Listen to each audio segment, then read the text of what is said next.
Welcome, everyone, to another episode of AIME's Grow and Get It. I'm Tom Ahles, president of growth here at AIME.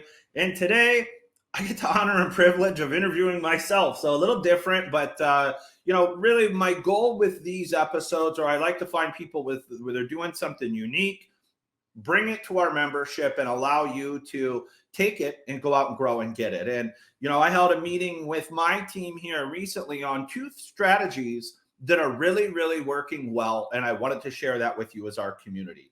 The first one, as you know, right now we're trying our best to build business. There's a lot of mortgage brokers, loan officers calling agents nonstop, right? And I think the key to being able to create those relationships is two things. One, we need to make sure that we're providing value. And part of that value play that I've seen a lot of mortgage brokers that are trying to build their business that they're missing is having a weekly market update. So execution item for you guys this week: if you're not doing a weekly market update, take the time, use your cell phone, use your camera on your computer, create your market update video. For me, I use this with pairing it with my MMI data, and I try to find what agents have I worked with on the listing side, but not on the buy side. Maybe it's just the group of agents that you consider your core sphere. You need to make sure that you have an email address, like a campaign set up. For me, it's just a one click and I have it set as preferred agents, right? And, to have something sent to them every week, that I'm doing a market update. Now, a lot of times I'm taking the information that I get from either Barry Habib or Hammer Helmer, using different pieces of information and coming from the source of being an educator.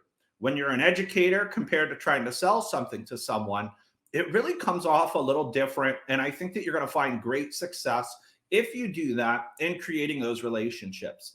Consistency is key. So make sure every week on Monday, if you're going to do it Monday, I think Monday is always the best day to do it. Talk about things that are going to be happening in the market. We know that CPI information is coming out, all of the stuff that us as originators are listening to, but we're not sharing all the time with our referral partners. When you look at who our top producers are in this channel, I think you'll notice some of the consistencies.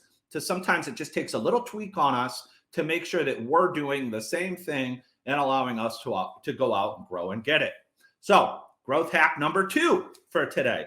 I wanted to share something else that's been working. I have a huge database of clients that are all at interest rates that they're not touching. They're at 2.25%, 2.5%, 3%. These people then are sitting on a very large chunk of equity, and that money is making them nothing. So when you look right now that our country is what's considered equity rich, right? There's like 50 some percent of all households have over, $200,000, $300,000 in equity in their home. For me right now, why things are a tad bit slower, I'm calling these clients and asking them a simple question. Have you ever considered investing into real estate?